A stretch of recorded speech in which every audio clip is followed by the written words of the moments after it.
Donc le groupe Interflora. Donc déjà, je pense que tout le monde connaît Interflora. Ouais. Donc Interflora, on transmet des émotions via des fleurs.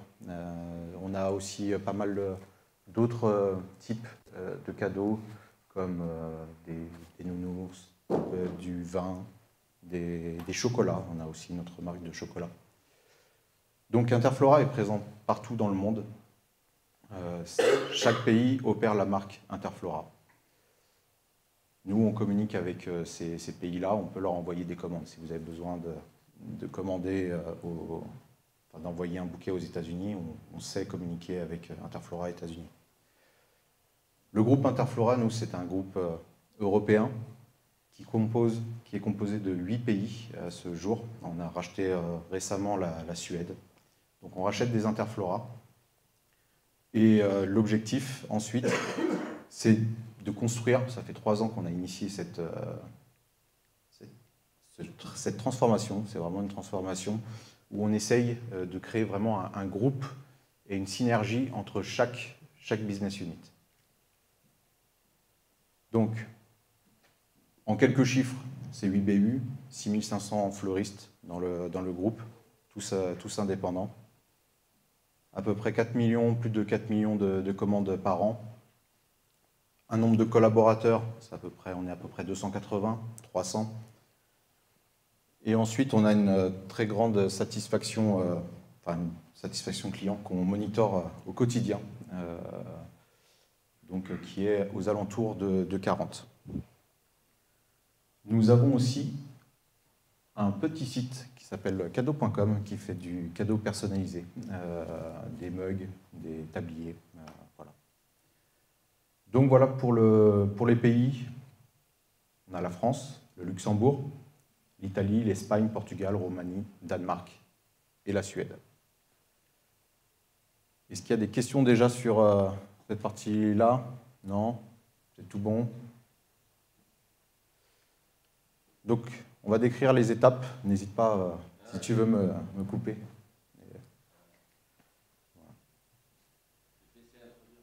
J'interviendrai. Tu interviens quand tu veux. Donc, fin 2020. Moi, j'arrive fin 2020 chez Interflora en tant que PO Bac. Donc, il y a de la data, mais elle est silotée. Chacun a ses petites data.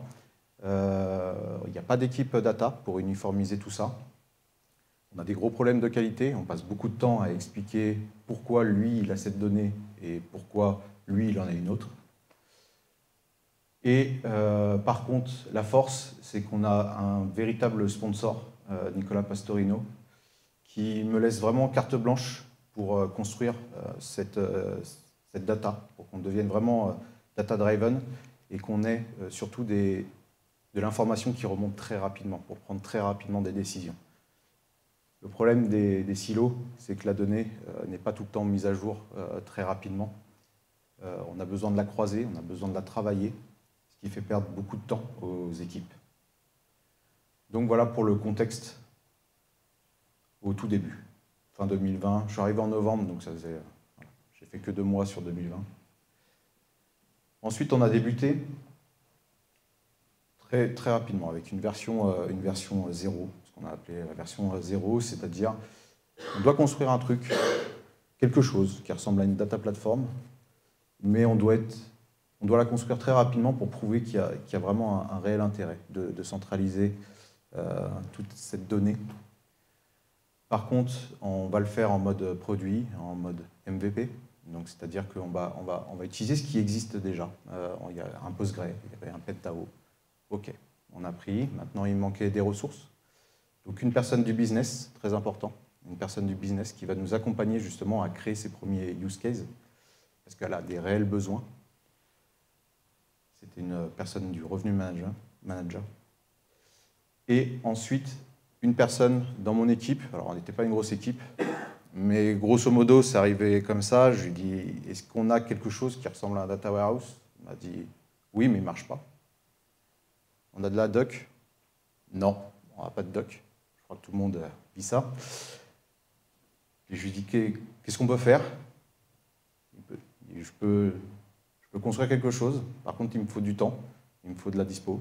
Je dis, bah écoute, vas-y, travaille avec la personne du métier, essaye de construire quelque chose très rapidement et avec des cas d'usage très rapides. Alors, on avait Power BI qui permet d'afficher très rapidement l'information et d'être très visuel pour le métier. Donc, on a construit et en 6 mois, on avait quelque chose de vraiment probant où on faisait gagner du temps. Du temps, c'est de l'argent. On pouvait prendre des décisions très rapidement, voir immédiatement si on avait des problèmes pour pouvoir prendre les meilleures décisions. Toujours focus sur nos clients. Un client pas satisfait ne reviendra pas. Donc, il faut absolument prendre en compte tout ça. Et des décisions aussi sur les fleuristes. Par exemple, quand des fleuristes refusent trop souvent les bouquets, c'est qu'il y a un problème.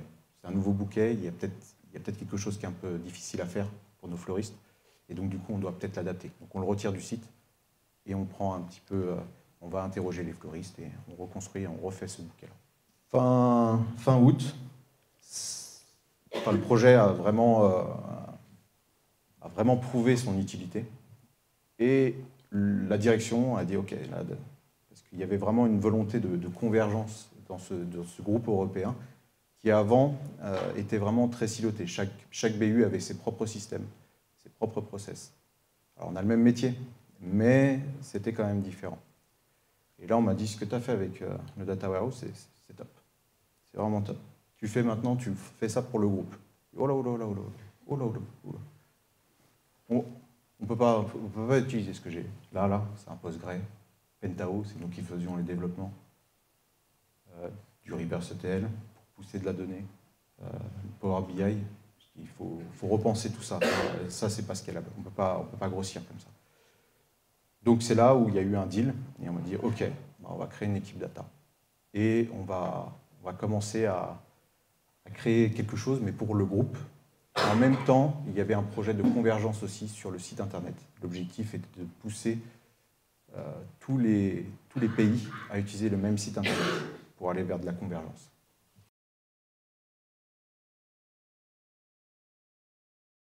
Le gain de temps.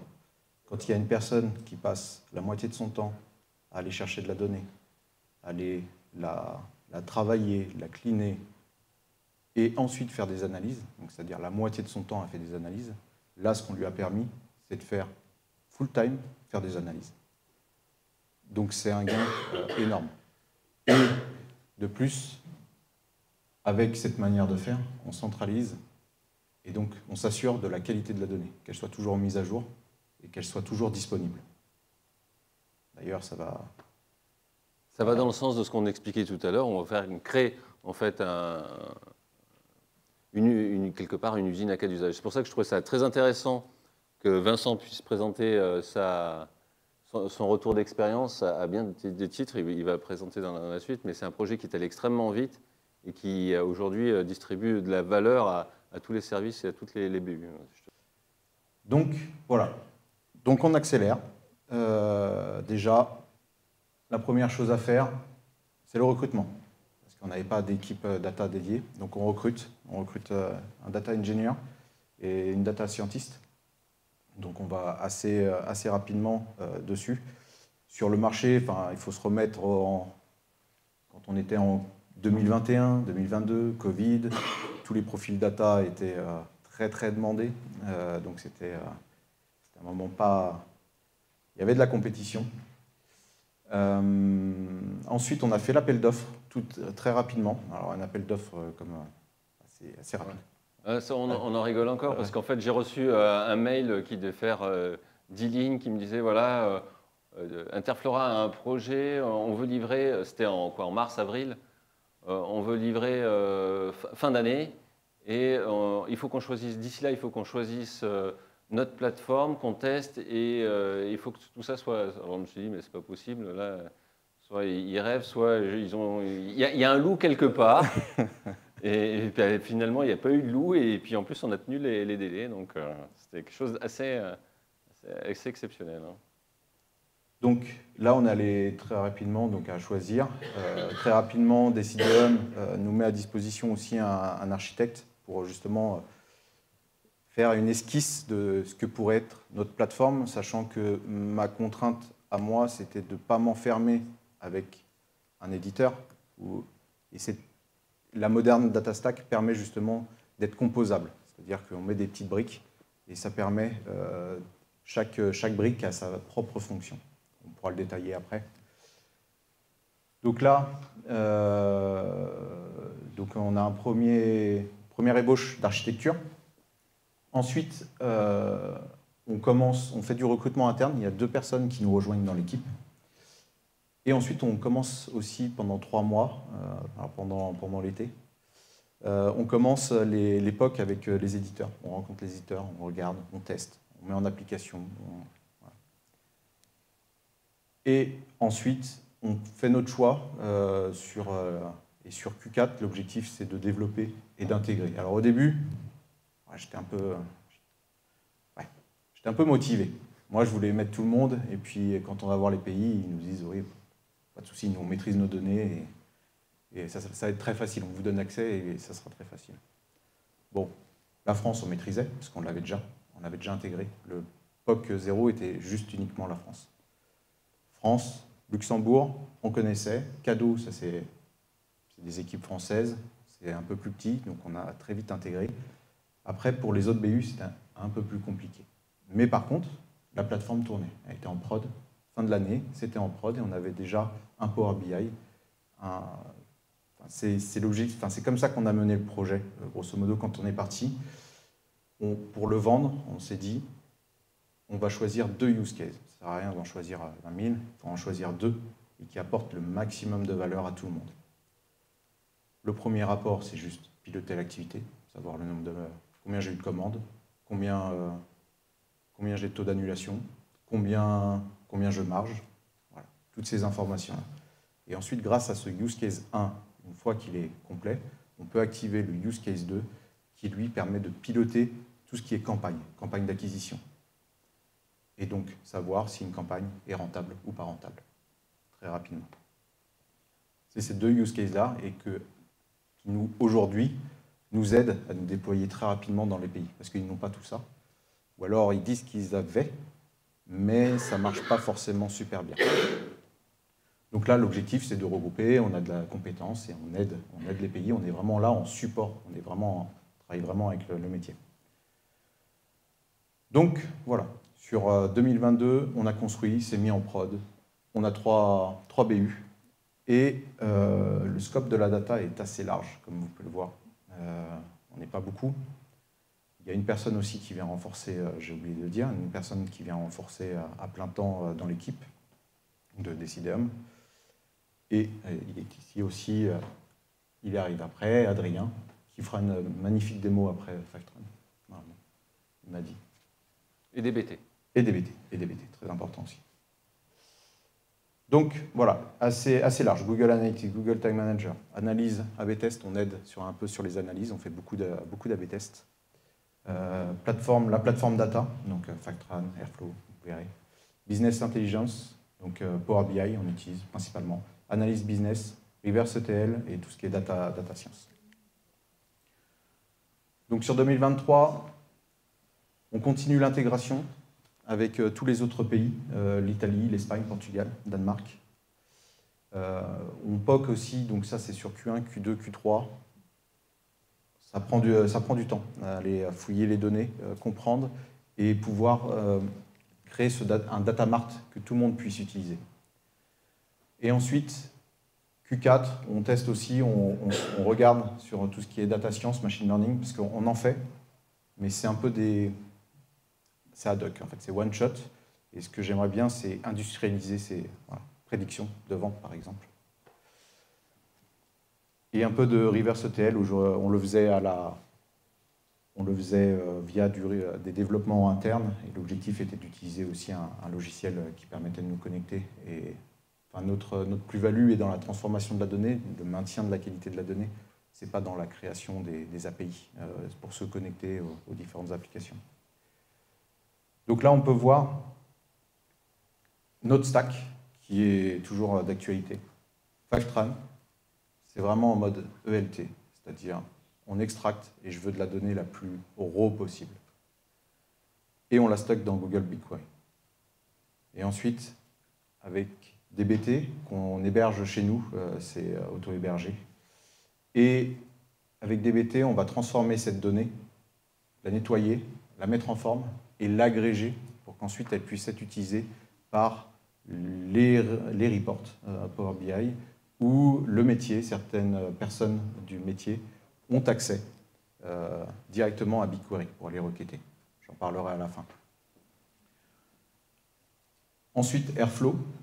Airflow, c'est open source, c'est hébergé aussi chez nous. Ça permet juste, c'est un scheduler, c'est juste pour lancer. Dire Fivetran, synchronise. Une fois que c'est synchronisé, DBT, tu peux tourner. Et une fois que tout est OK, son job s'arrête là. L'objectif est de mettre le moins d'intelligence possible dans Apache Airflow. C'est les bonnes pratiques, c'est les livres qu'on a lus, les articles. Les bonnes pratiques, c'est juste d'être un lanceur. Il lance. Fivetran permet juste de se connecter et récupérer la donnée brute. Il n'y a aucune intelligence dans Fivetran. C'est juste l'intelligence, elle est juste la connexion, vraiment la connexion. L'intelligence est dans DBT, là où on va transformer la donnée et on va la mettre en forme pour le métier. Et ensuite, on a toujours du reverse ETL pour repousser la donnée sur des applications qu'on a besoin pour les fleuristes, pour nos clients. Donc on a ça, on a des petites choses maison et on commence à prendre d'autres systèmes, d'autres applicatifs. Le métier y accède de deux manières. Power BI, ça on n'a pas changé. On l'a gardé, c'était déjà en place. Et alors là j'ai mis des beavers parce qu'avant ils utilisaient des beavers, mais maintenant ils accèdent directement pour les personnes qui accèdent à notre nouvelle plateforme, ils accèdent directement via BigQuery. Donc là je vous ai remis à peu près comment ça marche, grosso modo. Ici c'est la donnée brute. Ici c'est que pour les techniques. Personne n'y accède d'autre que l'équipe data. Le staging, qui est toujours de la technique. C'est toujours nous qui accédons et on ne donne pas accès à d'autres personnes. Data warehouse, là c'est de la donnée qui est toujours un peu silotée, mais qui est nettoyée, qui est propre et qui est mise en forme pour être compréhensible. Là, le métier, ceux qui sont formés, peuvent aller directement requêter pour extraire la donnée, qui est mise à jour à peu près toutes les 15-30 minutes. Et les data marts sont une vue agrégée où on recoupe plusieurs tables et qui nous sert de base pour tout ce qui est reporting et pour aussi les analystes pour qu'ils puissent accéder directement à de la donnée propre. Et aussi, très important, à l'équipe, par exemple, marketing qui souhaite faire des audiences. Maintenant, on leur donne accès à ces data marts-là pour qu'ils puissent créer eux-mêmes leur audience. L'objectif, c'est de décharger. L'équipe data n'est pas là pour produire des requêtes SQL, elle est là pour s'assurer qu'il y a de la qualité et former les gens. Après, les gens peuvent, avec une formation assez rapide, récupérer la donnée qu'ils ont besoin. Et après, on est là pour supporter vraiment le business et aller chercher des informations, peut-être aller sur des requêtes un peu plus compliquées. Mais l'objectif, c'est de les rendre autonomes. C'est un peu l'objectif data mesh. Voilà. Je ne sais pas si vous avez des questions déjà sur ça.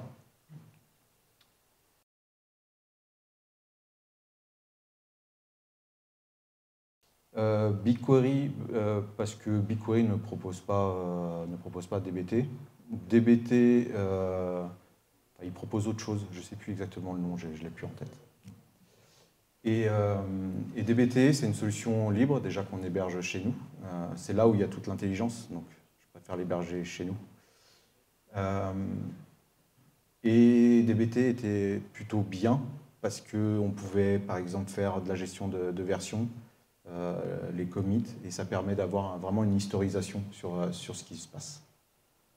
Donc c'est plus pour rapidité, et puis ce qu'il faut voir pendant la période de POC, c'est que l'équipe technique a été embarquée de bout en bout. Quand je dis de bout en bout, c'est vraiment, ils ont Ils ont été consultés sur tout. Vraiment sur tout, même le prix, ils savaient dans quoi ils s'engageaient et combien ça allait coûter à l'entreprise. L'objectif, c'était construire quelque chose avec l'équipe. Et c'est pour ça que j'ai fait les recrutements avant de prendre le prestataire qui était du coup Decidium. L'objectif, c'était qu'il participe vraiment et qu'il soit là pour construire. C'est toujours passionnant de partir de zéro. Donc voilà, il ne fallait pas rater l'occasion.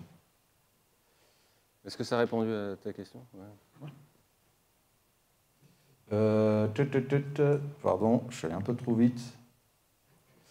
Accélération. Donc sur 2024, on continue l'intégration de la Suède qui est en cours.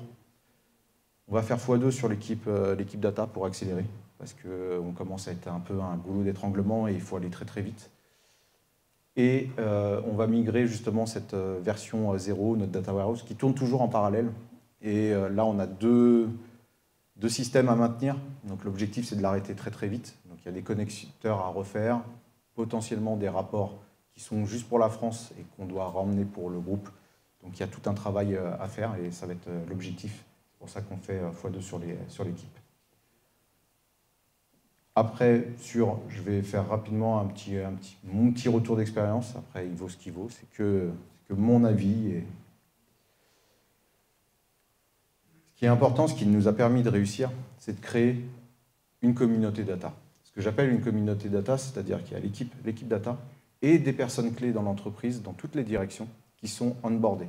On prend le temps de les onboarder. L'objectif, c'est de les former, SQL et ou Power BI, et qu'ils soient autonomes.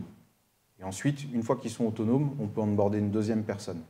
Et ça va faire tâche d'huile, et ils vont être autonomes pour aller chercher eux-mêmes la donnée et être très rapides. Ils ne vont plus dépendre de l'équipe data. Par contre, ils vont revenir vers nous dès qu'ils ont un problème sur une requête qui est très compliquée ou qu'ils n'ont pas une source de données, et donc on doit travailler pour aller la chercher. Le plus compliqué, c'est de la faire vivre, parce qu'il faut prendre le temps de la faire vivre. Ça, là-dessus, c'est mon point d'amélioration, parce que là, c'est une communauté data qu'on a fait pour la France, et on va faire la même pour le groupe.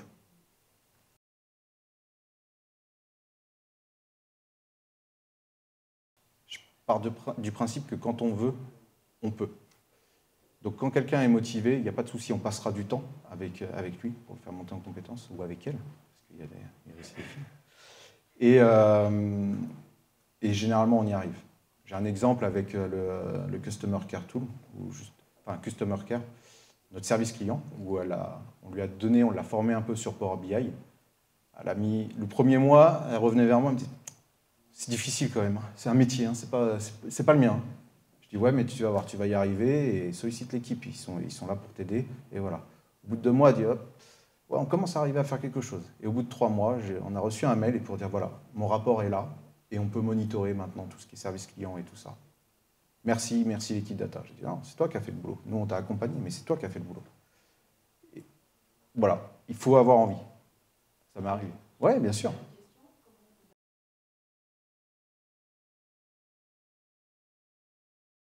Bien sûr, c'est un combat de tous les jours. C'est un combat de tous les jours, on l'a encore. Vous avez vu dans la stack, on n'a pas de data catalogue. Pas encore, j'espère, parce que ça va aider. Mais déjà, juste les rapports Power BI permet d'avoir une base.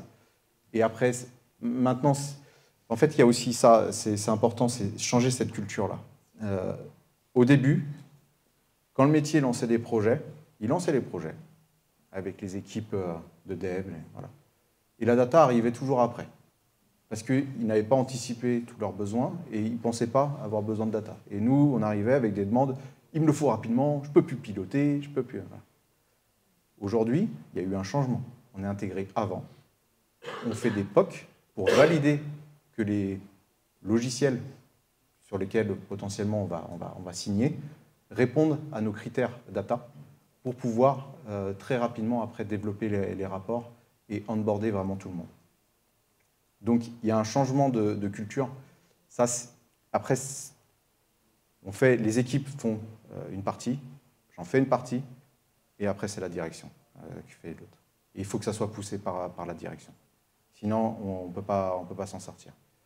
Et après, mon rôle, c'est d'être le méchant et de rappeler, des fois, quand on entend des bruits, la data n'est pas bonne. Ça, c'est magique. La data est fausse. Alors, il faut se poser, dire déjà quel est le rapport, qu'est-ce que tu regardes, pourquoi tu en as besoin. Okay. Et la data est fausse. Pourquoi tu dis que la data est fausse? Oui, parce que moi, je communique ça et toi, tu mets ça. OK. Mais en fait, on calcule. En fait, c'est un autre process que tu utilises. Donc, en fait, il faut remonter au process. Et là, c'est un process financier. C'est plus de la data, en fait. C'est juste un process financier. Il faut qu'on s'aligne tous et qu'on ait une compréhension tous du process. Donc, ça prend du temps, mais c'est important, justement. Moi, mon seul conseil, c'est dès qu'on entend ces bruits-là, c'est d'aller tout de suite au contact de la personne pour éviter que ça se diffuse. Parce que ces personnes-là vont aller discuter, vont dire « oui, bah, la data est fausse ». Donc ça infuse dans les cerveaux que la data est fausse. Et c'est ce qu'on ne veut surtout pas. Donc voilà, et d'avoir des relais, une communauté, ça aide. Ça aide beaucoup. Mais après, il faut la faire vivre. Et on est tous pris par le contenu.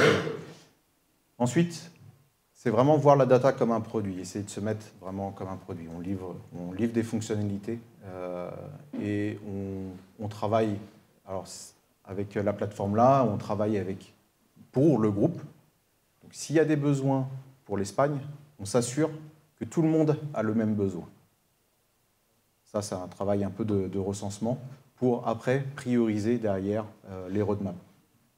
Parce qu'on n'a pas une équipe extensible. Bon, on va faire x2, mais voilà. Donc c'est vraiment avoir cette vue-là, vraiment produit.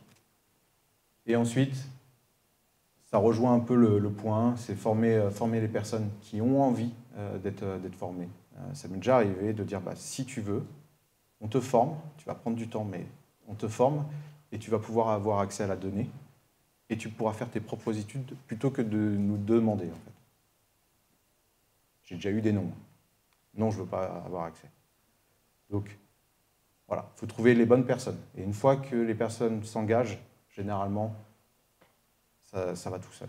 Il faut juste les motiver. Après, c'est comme du coaching, c'est pareil. Et ensuite, je finirai là-dessus. Et puis après, n'hésitez pas si vous avez des questions, parce que je n'ai pas tout abordé. Je vous conseille 3 podcasts, moi, qui m'ont beaucoup aidé quand j'ai commencé à construire. Je crois qu'en plus, Robin, pile poil quand je commençais à regarder, il commençait aussi à créer son podcast. Donc, DataGen, qui est pas mal. Voilà, c'est tout ce qui est Modern Data Stack, ça parle, mais après, pas que. Ils font Microsoft Fabric, ils parlent aussi beaucoup de tout ce qui est Data Galaxy, de Snowflake, et voilà. Data Driven, pareil, plus data, IA. Et après, Clé de voûte qui est plus tourné produit. Voilà, c'est toujours intéressant d'avoir des insights d'autres entreprises. Et puis, ça permet de voir qu'on a tous les mêmes problèmes. Et on essaye, si on s'entraide, ça permet d'aller beaucoup plus vite et d'apporter un maximum de valeur. Voilà, à peu près. Ça, c'est le thank you. Et n'hésitez pas, si vous avez des questions, je suis là, maintenant ou après, je reste un petit peu. Je vais sécher tout le monde.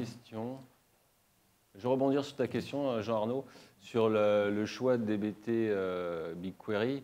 L'avantage d'avoir ce type d'architecture, ce que disait Vincent, c'est justement de dissocier les différentes étapes pour éviter d'avoir trop d'adhérence des différentes stacks les unes aux autres. C'est-à-dire que si demain, Interflora choisit de basculer sur Snowflake, tous les développements qui ont été faits sur DBT, on les transporte facilement sur Snowflake et la migration, elle se fait très aisément.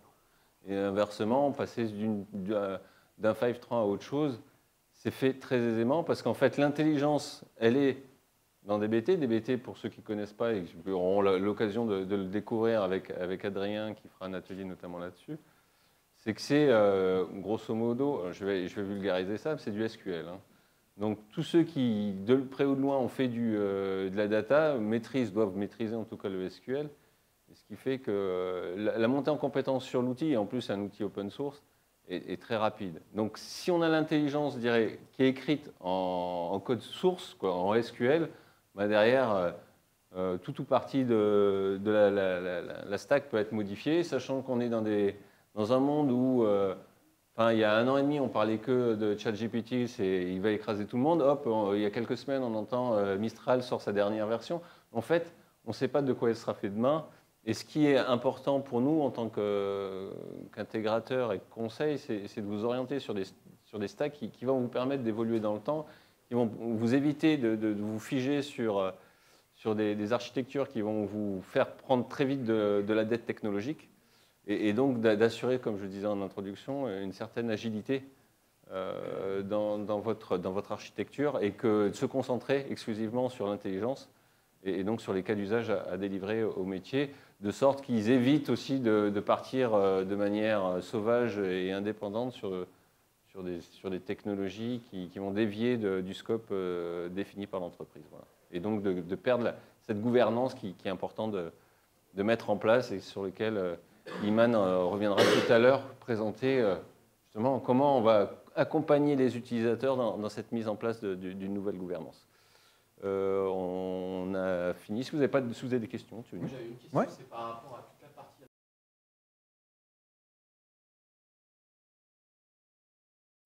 Alors, pour l'instant, on n'a pas vocation à créer une autre équipe à part. Là, on est en train de poker un logiciel qui nous permette de nous connecter à BigQuery. Donc là, on est en maîtrise totale, c'est l'équipe. Et on est challengé principalement par l'équipe marketing digital pour être autonome justement sur cette création d'audience, pour pouvoir après adresser des messages un peu à nos clients derrière. Donc ensuite, ce logiciel-là permet à ces équipes-là d'être autonomes et d'avoir une interface pour choisir, segmenter. Après, ils reviennent vers nous pour nous dire « Ah tiens, j'aurais besoin de tel attribut parce que j'ai besoin de cet attribut-là pour changer. » Ils nous ont aussi challengé sur là, vous mettez à jour tous les jours. Moi, ça ne me va pas. Moi, il me faut toutes les heures. Et ce qu'on avait fait pour la France, c'était toutes les 15 minutes. Donc, on a gardé ce standard-là. Sachant que Interflora, c'est beaucoup, il y a des fêtes florales, donc c'est très cyclique. Par contre, au quotidien, on n'a pas besoin d'avoir 15 minutes. Par contre, pendant les fêtes florales, on a besoin d'avoir toutes les 15 minutes, d'avoir de l'information. Donc, qui peut le plus, peut le moins. Et au moins, on fait 15 minutes et on garde cette constante-là. Donc, pour répondre à la question, c'est oui, on est challengé. Et l'objectif, c'est d'essayer pour l'instant de garder l'équipe data. Alors peut-être que ça changera d'ici 1 an, 2 ans, ça va assez vite. Mais l'objectif pour l'instant, c'est de garder cet ownership sur cette donnée-là et travailler avec le métier pour aller activer. Ça reste important, la partie digitale reste importante. Il y a 10 ans, Interflora, tous les flux de commandes venaient principalement de chez nos fleuristes, qui nous envoyaient des ordres pour un client qui était en boutique pour livrer à Lille. Voilà. En 10 ans, ça a complètement changé. C'est 85% de nos commandes qui viennent du site Internet. Donc derrière, il y a des gros enjeux pour tout ce qui est marketing digital. Voilà. Donc pour l'instant, c'est ça. Après, on communiquera peut-être bientôt sur ce logiciel-là.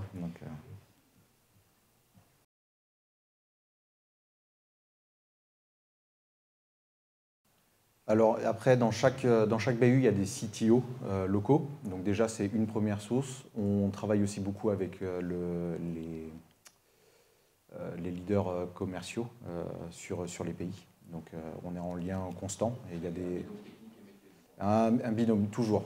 Chez Interflora, il y a toujours ce binôme-là. C'est très très important. Parce que nous, on n'est que le support du business. Donc il faut absolument qu'on soit alliés et qu'on ait toutes les informations aussi. C'est un changement de culture aussi qu'il faut faire, parce qu'il y a 3 ans, quand j'avais des demandes, c'était « Peux-tu m'extraire cette information-là » Ok, quel est ton contexte?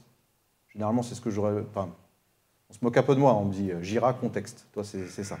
Donne-moi du contexte, pourquoi tu veux ça, et voir comment on peut t'aider.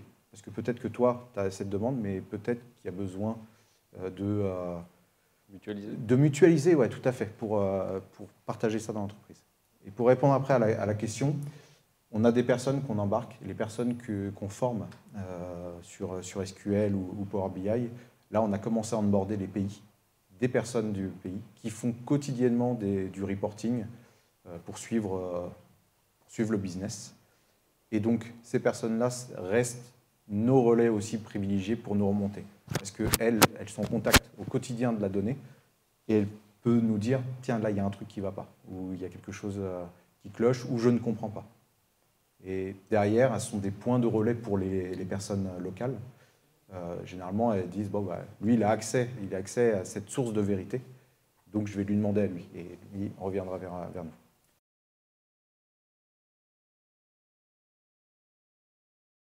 Oui, ça existe, des produits, des responsables produits. Ça existe. Aujourd'hui, on est en train de refondre un peu tout ça, parce qu'aujourd'hui, chaque pays le gère. On essaie d'avoir... Enfin, il y a une partie du catalogue qui est commun et une autre qui est dépendant du pays, parce que tous les clients sont différents. Donc on travaille avec eux quotidiennement. Mais ce n'est pas encore assez inclusif pour moi. C'est en cours de construction. Mais il faut absolument que tout le monde participe. Justement, c'est dans ces échanges-là, l'objectif d'utiliser par exemple Jira aussi, c'est de lister toutes les demandes et que quand on répond, on ne dit pas « Ah yes, c'est fait ». On répond « Voilà ce que je t'ai fait, pourquoi j'ai fait ça, voici la requête ». Alors, il y a 3 ans, c'était inimaginable. Aujourd'hui, on se retrouve avec des requêtes SQL dans les Jira. Et il y a le métier aussi qui lit. Ils sont habitués maintenant à avoir des requêtes. Ils savent qu'ils ont la requête et qu'ils ont quelqu'un dans leur équipe qui potentiellement peut lancer la requête pour récupérer la donnée et changer juste une date s'il y a besoin, ou un produit, ou voilà. Donc voilà, c'est un changement de mentalité et derrière, ça permet de ne plus être vraiment le centralisateur de la donnée. Et le goulot d'étranglement. Exactement, d'être le goulot d'étranglement. Il y a aussi ce petit côté-là de redonner. Ce qu'il faut voir aussi, c'est quand on va dans les BU, on vient leur prendre la donnée. Voilà, on leur prend la donnée, on dit non, nous on veut la donnée la plus brute, et on prend et c'est nous qui la traitons.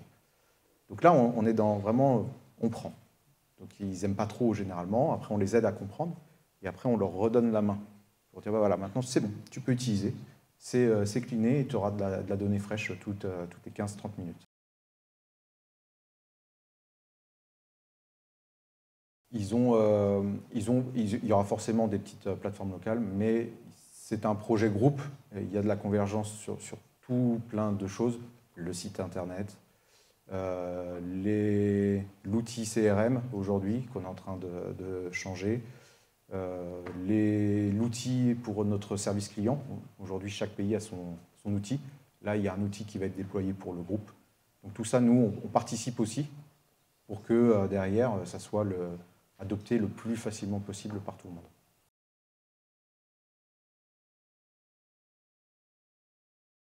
Tout à fait. Et après, ils ont toujours des rapports. Ils en auront toujours. Il y a toujours un rapport Power BI, un rapport Excel, un rapport Google Sheet qui traîne dans un coin.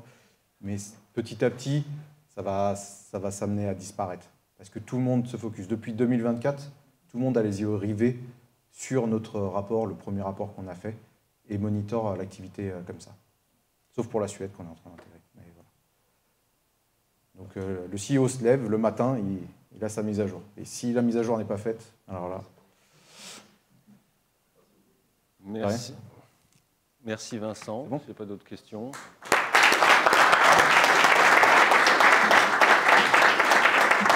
Alors, on va enchaîner avec un peu sans transition, comme disait...